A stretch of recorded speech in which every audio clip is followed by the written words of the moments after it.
नमस्कार दोस्तों, DD red के एक और रिएक्शन वीडियो में आप सभी का स्वागत है। मैं हूं आलोक। तो आज जो वीडियो लेकर आया हूं वो रियल एंटरटेनमेंट टीवी का वीडियो है और टाइटल है Pahalgam attack live PM Modi on Pakistan, बदला होगा पाक पब्लिक रिएक्शन।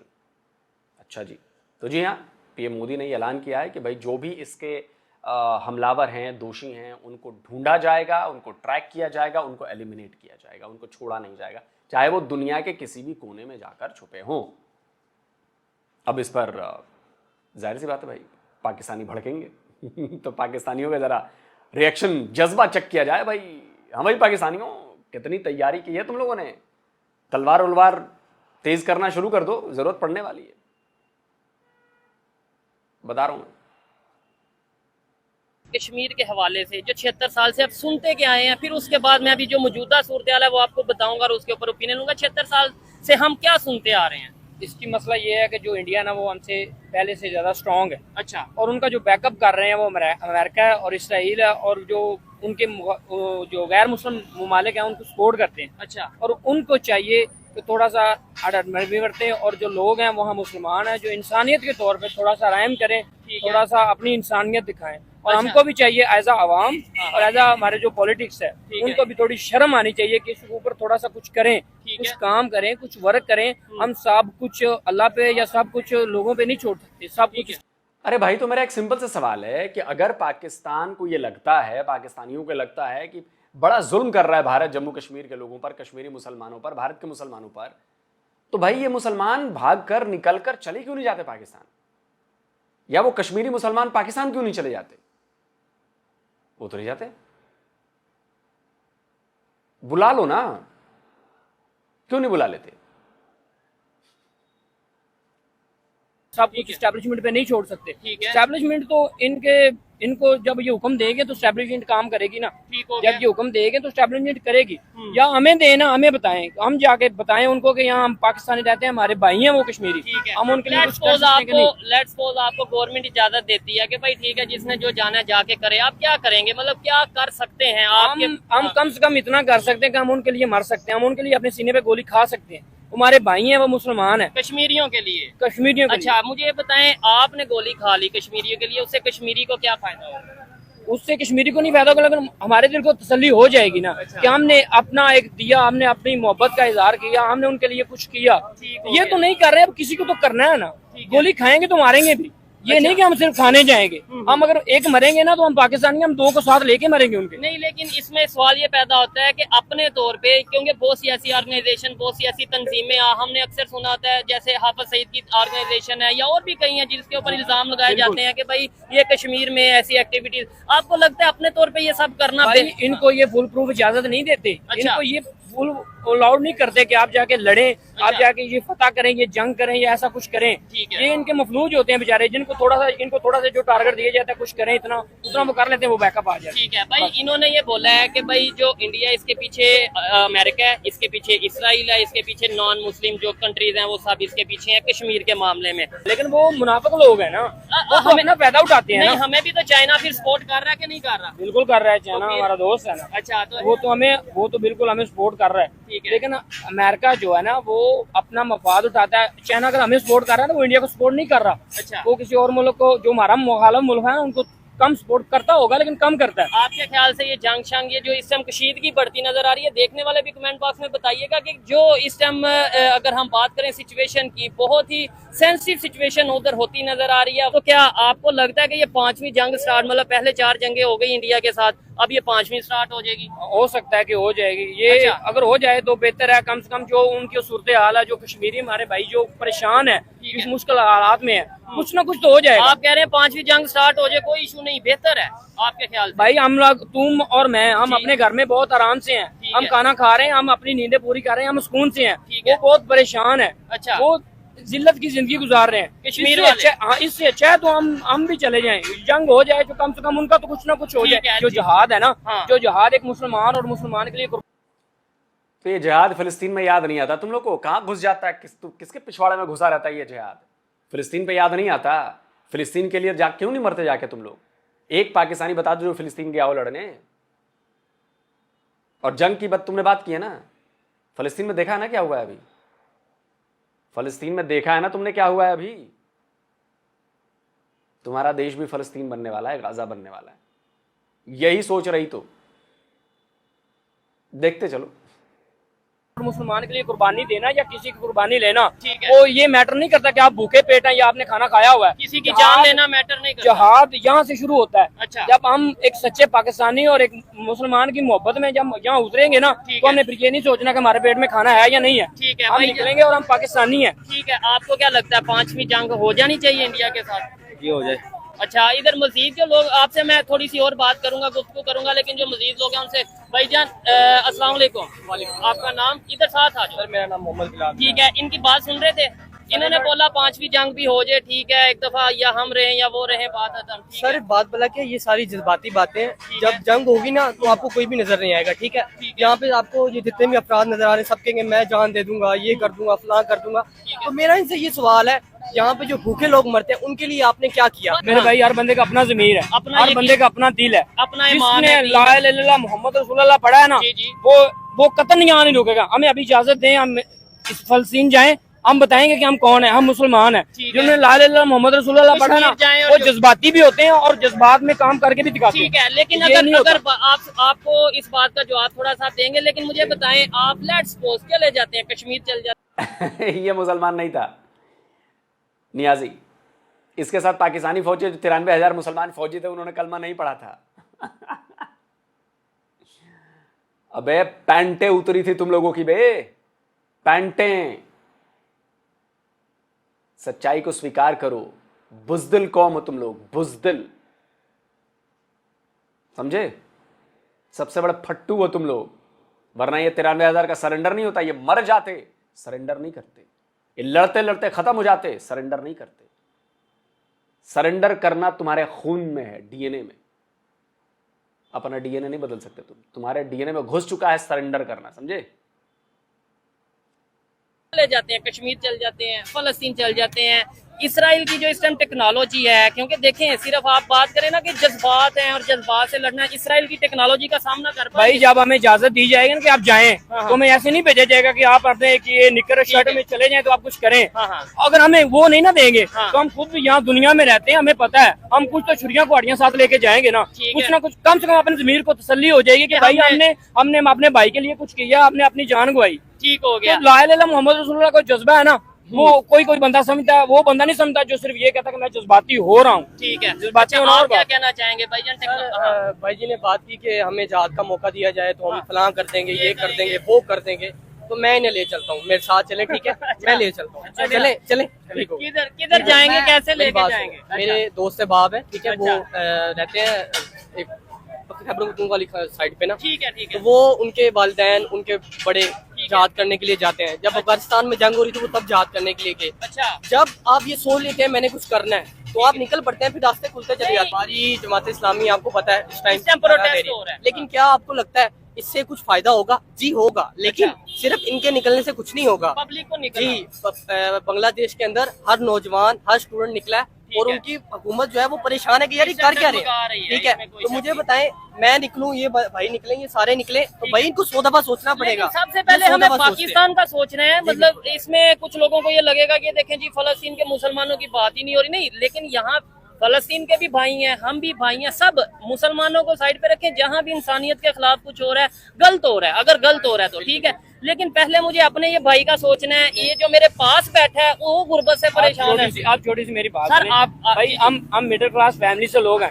आप और मैं मिडिल क्लास है, ऐसे ही है। हमारी भी एक टाइम की रोटी कमाना मुश्किल है। बिल्कुल, ये जो बड़ी खराब मिडिल क्लास है यार। मिडिल क्लास है तो हम भी हैं।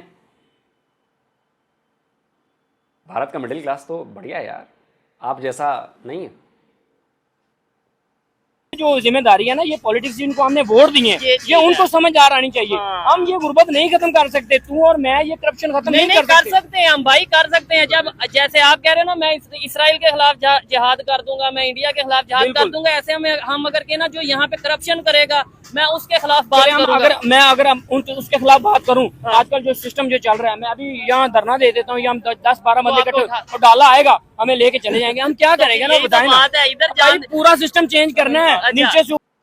अब यहाँ तो डाला ही उठा कर ले जाएगा, जहां तुम जिहाद करने जाओगे वहां पर तो पहुंचने से पहले ठोक देंगे तुम्हें, दुनिया से रुखसत हो जाओगे तुम। रडार बना कर ले जाओगे, सेंसर बना कर ले जाओगे, दुनाली जाओगे, मशीन गन लेके जाओगे, क्या लेकर जाओगे? तुम अभी ताक भी रहोगे, ऊपर से ड्रोन से मारेगा, पट खोपड़िया खुल जाएगी ऐसे।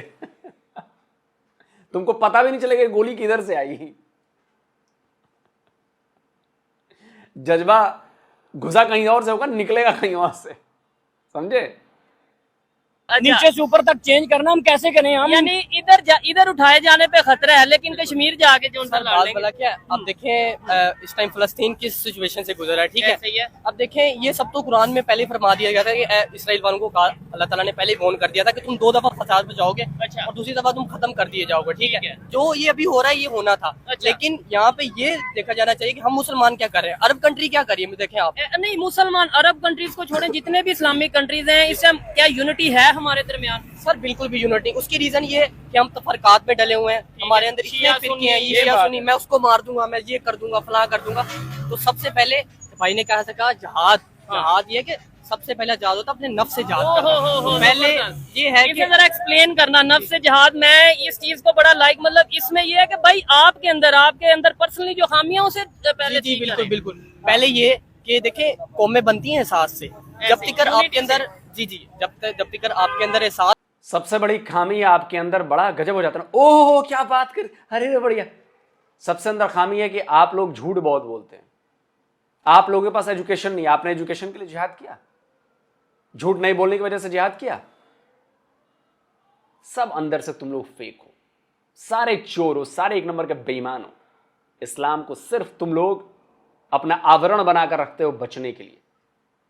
सबसे बड़ा धोखेबाज कोई है तो पाकिस्तानी कौम है, सबसे बड़ी बेईमान कोई कौम है तो पाकिस्तानी है, सबसे बड़े मक्कार हैं तो पाकिस्तानी। लेकिन खुद को बोलेंगे नहीं हम तो फलाना हैं, हम तो चिलाना है, हम तो मुसलमान हैं, हम तो ये हैं, हम तो वो हैं, हमसे बड़ा कोई ईमान वाला है ही नहीं। चल ईमान वाले होते ना तो आज तुम लोग की हालत ऐसी ना हो रही होती। अगर ईमान वाले होते तो पूरे कंट्री की ऐसी हालत नहीं होती जैसे तुम लोग की है। एहसास नहीं है ना तो हम कुछ भी नहीं कर सकते। वो एक बंदा था, वो सब्र से काम लेता, वो पत्थर से उसने थोड़ी देर उसने पूरा पहाड़ गिरा दिया, सिर्फ एक अकेले बंदे ने। तो ये है कि जब आपके अंदर एहसास होगा, हमारे मुल्क में, मैं सच्ची बात करूंगा, मैं झूठ बोलने वाला बंदा नहीं, ठीक है? हमारे मुल्क के अंदर सबको अपनी पड़ी है, ठीक है? हम उस दिन खड़े थे, बंदा कह रहा था, उसको मैं दिन की बात बता रहा हूँ, चल तू कौन होता है बताने वाला, ठीक है? उनकी रीजन क्या है? यूनिवर्सिटी में पढ़ रहे हैं या कॉलेज में पढ़ रहे हैं, क्या मैं मंसूरा पैरामेडिकल में होता हूँ। जबरदस्त हो गया। अच्छा, टॉपिक ये भाई से बड़ी जबरदस्त किस्म की डिस्कशन हुई है, इनकी अपनी ओपिनियन थी, वो भाई थे उनकी अपनी ओपिनियन थी। आपसे भी सेम सवाल है, कश्मीर में इस टाइम बड़ी कशीदगी, मतलब समझ लें कि जंग का एक इन्वायरमेंट बन चुका है, इंडियन आर्मी और पाकिस्तान से, यहाँ से मतलब ये जो सिचुएशन बनी है, क्या कहना चाहेंगे? ये 5वीं जंग अगर होती है, होनी चाहिए पहले नंबर पे या नहीं होनी चाहिए, और अगर होती है तो क्या बनेगा? मेरी बात सुने, ये कश्मीर में नहीं है। अच्छा, ये कश्मीर के अलावा फलस्तीन देख रहे हैं, आपने लबनान दिया, आपने शाम दिया, आपने कितने कंट्री से आता, सारे मुस्लिम कंट्री। अच्छा। और जैसा कि आप कह रहे जंग का हमारे कुरान पाक में भी है, हदीस में भी है, जहाद तो हम पे फर्ज किया गया ना। अच्छा। मुसलमान पे तो जहाद फर्ज किया गया है। वो कश्मीर पे ही बात मैं लेके आता हूँ। वो अरब से लेके अरब मुबारक मोहम्मद बिन कासिम एक इधर आया था मुल्तान में, सिर्फ किसके लिए? एक बेटी के लिए। ठीक है, सोचने वाली बात है। आप ये सोचे, मैं आपको एक चीज इमेजिन करके बताता हूँ जो मैंने अभी हाल में, मतलब फर्जी बातें हैं ये, फेक बात है ये। मुसलमानों तुम चूरन खाते हो, फेक है ये। बताऊं, मैं सबूत दूं? तुम्हारे यहाँ का एक पढ़ा लिखा मुसलमान जो हिस्ट्री जानता है, जिसने किताबें पढ़ी हैं, जिसने रेफरेंस चेक किए हैं, जिसने सबूत चेक किए हैं, वो बताएगा तुम्हें। सुनो, तो अगर आपने पाकिस्तानी स्कूल से तालीम हासिल की है, यहाँ से एजुकेशन ली है और पाक स्टडी की किताब कभी पढ़ी है, तो ऐसा हो नहीं सकता कि आपने मोहम्मद बिन कासिम का नाम ना सुना हो। राजा दाहिर ने जो किया वो ठीक था या मोहम्मद बिन कासिम ने जो किया वो ठीक था? और क्या हक़ाइक़ यही कहते हैं कि एक लड़की की पुकार पे एक 17 साल का लड़का घोड़ों पे बैठ के यहाँ आ गया? तो इसके लिए एक ही हिस्टोरिकल रिकॉर्ड है जो कि सबसे पहले सरफेस करता है मुस्लिम कॉन्क्वेस्ट ऑफ सिंध को एक्सप्लेन करने के लिए, जिसका नाम है चाचनामा, यानी कि फ़तहनामा भी कहते हैं इसको, बुक ऑफ कॉन्क्वेस्ट भी कहते हैं। कब लिखी गई? 1216 में। 712 में एक वाक़या होता है और उसका पहला हिस्टोरिकल रिकॉर्ड जो हमारे पास मौजूद है वो 1216 का है। अ डिफरेंस ऑफ 500 ईयर्स, 500 साल का डिफरेंस है बीच में। और ऑरल ट्रेडिशन, 99% औरल ट्रेडिशन है, क्योंकि इसमें जो इस किताब के अगर आप कंटेंट्स पढ़ें तो उमैयद कैलिफेट के बारे में या खिलाफत का जो दौर था उसके बारे में तो बायोग्राफर्स को, हिस्टोरियंस को कोट किया हुआ एक्सर्प्ट्स हैं। सिंध के कॉन्क्वेस्ट के बारे में एक भी हिस्टोरियन का नाम मेंशन नहीं है। इस तरह से ये किताब लिखी जाती है। ये इसी तरह है कि 1971 की कहानी अगर हमने सुननी हो तो उस दौर में जो ईस्ट पाकिस्तान में कोई फ़ौजी सर्व करने के लिए गया था उसी के हाथ के लिखी हुई तारीख हम पढ़ लें, जिसमें वो बता रहा हो कि हमने तो सरेंडर किया ही नहीं, ये तो हिंदुओं ने साजिश कर दी थी हमारे खिलाफ। सबसे पहले ये खातून कौन थी जो कि हमें बचपन से बताई जा रहे हैं कि ये उसने आवाज़ लगाई और हज्जाज बिन यूसुफ ने सुन ली? कोई व्हाट्सएप तो था नहीं उस दौर में। किस हिस्टोरिकल रिकॉर्ड का ये हिस्सा है नहीं पता, ठीक है। दूसरी चीज़ ये है कि ये पहला हमला नहीं था मोहम्मद बिन कासिम का जो कि सिर्फ इसीलिए करवाया गया हज्जाज बिन यूसुफ साहब की तरफ से कि यहाँ पर कुछ ख़वातीन के साथ जो है वो जुल्म हुआ है। नहीं, इससे पहले हज्जाज बिन यूसुफ के अंडर 2 एक्सपेडिशंस फेल हो चुकी थी। ये 711 की बात हो रही है, जबकि मुस्लिम एक्सपेडिशंस हिंदुस्तान की तरफ आना कब शुरू हुई थी? 637 में हज़रत उमर की खिलाफत के अंदर, उनके दौर के अंडर, तब से ही मुस्लिम एक्सपेडिशंस हिंदुस्तान का रुख करना शुरू हो चुकी थी। तो आप ये कैसे कह रहे हैं मोहम्मद बिन कासिम के हवाले से कि वो दरअसल आए ही इसलिए कि एक वाक़या हो गया था जिसमें वो खातून को बचाने के लिए आ गए? झूठ सारा, टोटल फैब्रिकेशन, कोई सबूत नहीं है, कुछ नहीं है, ठीक है। ऐसा कुछ भी नहीं था कि किसी खातून के हवाले से एक खातून की फरियाद के लिए हज्जाज बिन यूसुफ ने कहा कि मैं अपनी पूरी एम्पायर दाव पे लगा के लड़ने के लिए आ रहा हूँ। बिकॉज राजा दाहिर ने प्रोटेक्शन के लिए इस सिविलाइजेशन की, इस हिंदुस्तान के लिए लड़ते हुए अपना सर भी कटवाना पड़ा। तो होता इस तरह से है कि जनाब, बहुत से राइटर्स जिस तरह से मोहम्मद कासिम फरिश्ता या मीर मासूम, ये 2 मिसालें हैं जिन्होंने ये नैरेटिव तश्कील देना शुरू किया कि दरअसल मोहम्मद बिन कासिम से पहले तो राजा दाहिर की हुकूमत के अंदर सिर्फ जुल्म था, बर्बादी थी, तबाही थी, गर्दनें कट रही थी। वो तो सिंध को बचाने आया था। राजा दाहिर के अंडर जो सिंध की हालत ज़ार हमें बताई जाती है उससे बिल्कुल अपोजिट थी। 695 से 712 तक का रूल था जिसमें संस्कृत लैंग्वेज को सिंध में रिवाइव किया उन्होंने। रॉयल कोर्ट जो है वो हब बन गई स्कॉलर्स का, फ़िलासफ़र्स का, लिटरेचर पढ़ने वालों का, ग्रामर का, इंटेलेक्चुअल का। इसके अलावा सिंधी लिटरेचर को प्रमोट करने के लिए राजा दाहिर के अंडर काम हुआ। एथनिक माइनॉरिटीज़, रिलीजियस माइनॉरिटीज़ को जगह दी गई। प्लूरलिज्म के जो तकाज़े हैं उनको पूरा किया गया। इसके अलावा मॉन्यूमेंट्स बनाए गए, कल्चरल सेंटर्स बनाए गए और स्कूल्स और यूनिवर्सिटीज़ भी बनी। लेकिन बताया क्या जाता है बारबरिज्म का दौर था, इसीलिए बचाना पड़ा बाहर से आके। तो ये चीज़ है कि पहले रोज़ से हमें ये सब इसलिए पढ़ाया गया, ग्लैमराइज क्यों किया गया? क्योंकि इस तरह की कहानियाँ अथॉरिटेरियन रूल को जस्टिफाई करती हैं। क्या वजह है कि आज तक हम बहुत सी जगहों पे बाबर को, औरंगज़ेब को, गज़नवी को, गौरी को अपने सर से नहीं उतारते? लोकली यहाँ पे कोई सन ऑफ द सॉयल हो, मुसलमान भी हो बेशक, नहीं ऑन करेंगे उसको। चाहे पंजाब के लिए कोई लड़ा या सिंध के लिए कोई लड़ा, कोई बंगाल के लिए लड़ा, सबको हमने साइडलाइन करके उनको सर पे बिठाया जो बाहर से इजारादारी कायम करने आए थे यहाँ पे। तो ये फर्जी कहानियां सुना सुना के तो तुम लोग को चढ़ा दिया गया है। फर्जी कहानी है कि मोहम्मद बिन कासिम आया था एक लड़की की आवाज सुनने के लिए। अब उससे पहले कई बार चढ़ाई कर चुके थे वो इधर। वो राजा दहिर था जो तुम लोगों को बचा रहा था। लेकिन मुसलमान ने तुम्हारी बहू बेटी को मारा, रेप किया, कन्वर्ट कराया, वो तुम्हारा हीरो। लेकिन राजा दहिर जिसने तुमको बचाया वो तुम्हारा विलन, क्योंकि वो हिंदू था। मुसलमान आके हमारे घर में, खानदान में कुछ भी कर जाए, कोई प्रॉब्लम नहीं है, मुसलमान है भाई। जाकर सही बात पढ़ो। इस झूठ की वजह से तुम लोग की ऐसी हालत है। जब 14 अगस्त पे मैंने भी एज अ मोटिवेशन मैंने स्पीच करनी है, उधर मैं करने में आपको बताता हूँ। आप सोचिए, एक गोली लगती है, वो मेरी बहन होती है या आपकी बहन है या किसी और की बहन है या किसी और की बेटी है।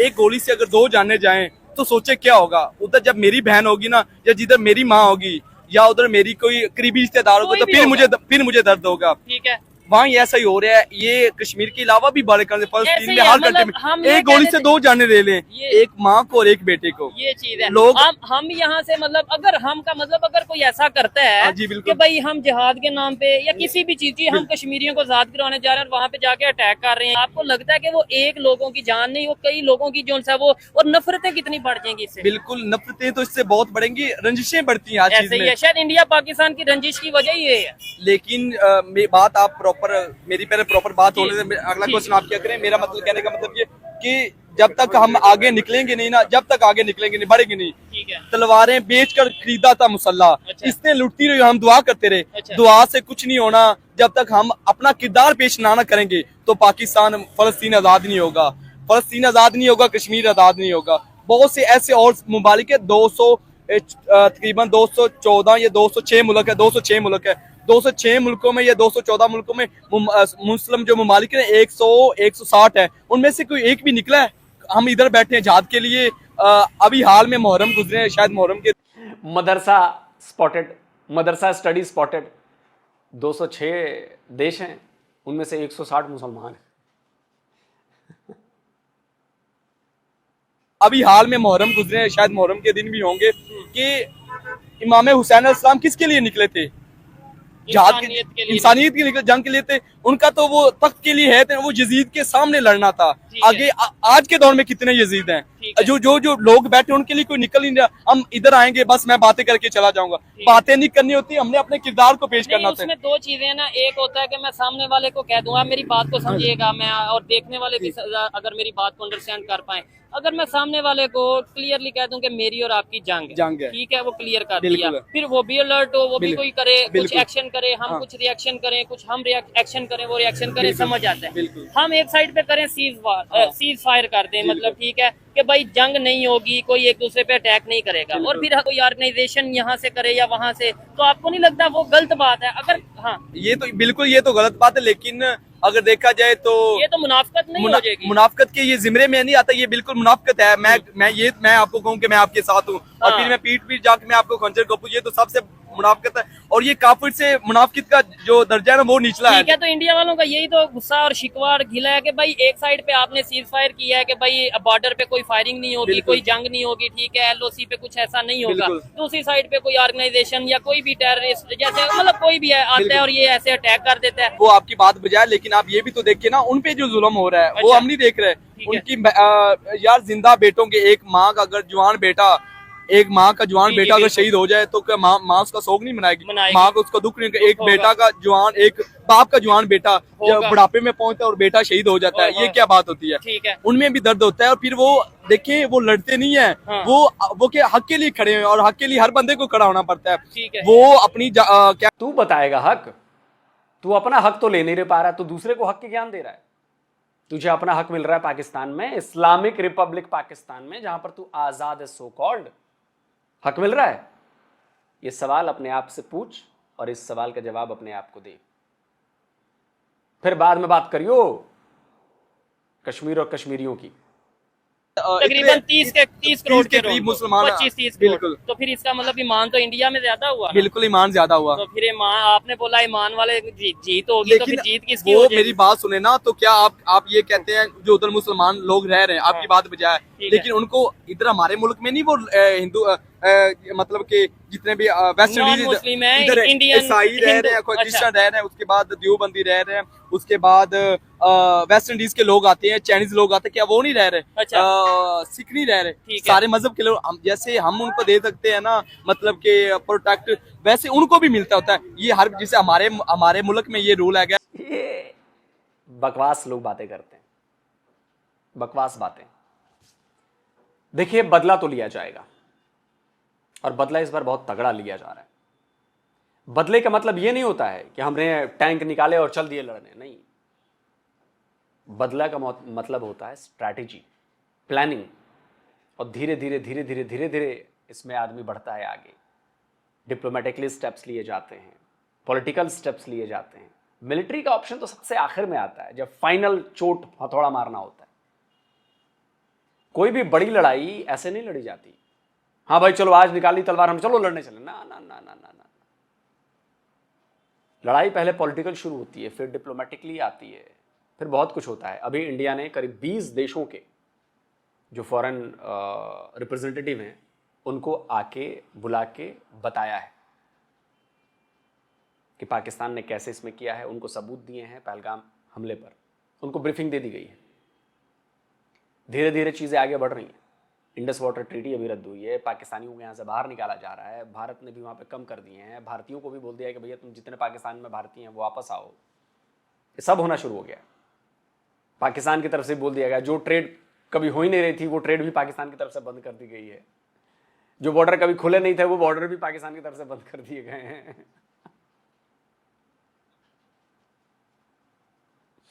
भारत ने 370 हटा दिया है, सरकार फैसला करती है पाकिस्तान का कि हाँ ठीक है भाई हम सारे रिलेशन तोड़ते हैं। तोड़ दो जी।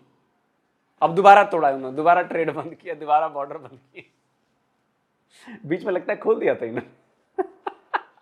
गजब बेवकूफ लोग हैं यार, गजब बेवकूफ है। कुछ करने को नहीं है ना पाकिस्तानियों के पास। अपनी आवाम के सामने शर्मिंदा हो रहे हैं, वो जलील हो रहे हैं और भारत उन्हें जलील किए जा रहा है। जलालत कितनी बड़ी है पाकिस्तानियों, अगर तुम्हें देखना है ना, कमर चीमा तुम्हारे यहां के पॉलिटिकल एनालिस्ट हैं, कमर चीमा का वीडियो जाकर देखो, तब तुम्हें समझ में आएगा कि भारत ने पाकिस्तान और पाकिस्तानियों को कितना जलील कर दिया, कि जलालत का शिकार बनाया है। और अभी जलालत तो शुरू हुई है। 93,000 की जलालत से बड़ी जलालत होगी तुम्हारी इस बार, देखते रहो। खैर मनाओ कि किसी तरह ये प्रॉब्लम सुलझ जाए, जंग तक न पहुंचे। तुम लोग खैर मनाओ और तुम लोग तरीके निकालो वो, वरना इस बार तुम लोग की खैर नहीं है। आसिम मुनीर तुम्हारा सबसे बड़ा दुश्मन है, यह आसिम मुनीर ने किया है। अयूब खान की बात याद है तुम्हें? 65 की जब वॉर हुई थी, अयूब खान की बात जाकर जाओ, तुम्हारे यहां लिखी हुई है बातें, पढ़ो। तुम्हारे जनरल अयूब खान ने कहा था मैं कुछ करोड़ कश्मीरियों के लिए, कुछ लाख कश्मीरियों के लिए करोड़ों पाकिस्तानियों की जिंदगी दांव पर नहीं लगा सकता। लेकिन अयूब खान की बात आसिम मुनीर को समझ में नहीं आई। उसने कुछ लाख कश्मीरियों के लिए करोड़ों पाकिस्तानियों की जिंदगी दांव पर लगाई है। तुम्हारा गुनहगार है आसिम मुनीर। तुम्हें यह बात मेरी आज समझ में नहीं आ रही होगी, लेकिन जिस दिन असलियत पता चलेगी उस दिन तुम्हें समझ में आएगा कि मैं बात सही कह रहा था। तुम्हारी जिंदगियों से खेलने वाला, तुम्हारी जिंदगी में नासूर भरने वाला आसिम मुनीर है। और अगर अभी भी बात समझ में नहीं आई है, इमरान खान के साथ उसने जो किया, जो कर रहा है वो पीटीआई के साथ, और अब जो वो कर रहा है तुम्हारे साथ, अगर अभी भी समझ में नहीं आ रही है, कोई नहीं बचा सकता तुम्हें। तुम लोग इसी लायक हो आसिम मुनीर के बूटों तले रौंदे जाओ तुम लोग। उसके किए की कीमत तुम्हें चुकानी पड़ेगी पाकिस्तानियों, देख लेना। दोस्तों इस वीडियो में इतना ही, जल्दी मिलता हूं एक और नए वीडियो के साथ। नमस्कार, जय हिंद। तो अगर आप चाहते हैं मुझसे बात करना, मुझसे कोई सवाल पूछना, तो फैन कॉल पर आप मुझसे कनेक्ट हो सकते हैं। फैन कॉल में ये सुविधा है कि आप अपने हिसाब से वहां पर जाकर टाइम स्लॉट बुक कर सकते हैं कि आपको फलाने दिन मुझसे बात करनी है, फलाने टाइम पे मुझसे बात करनी है। लेकिन ये भी बता दूं कि ये पेड सर्विस है,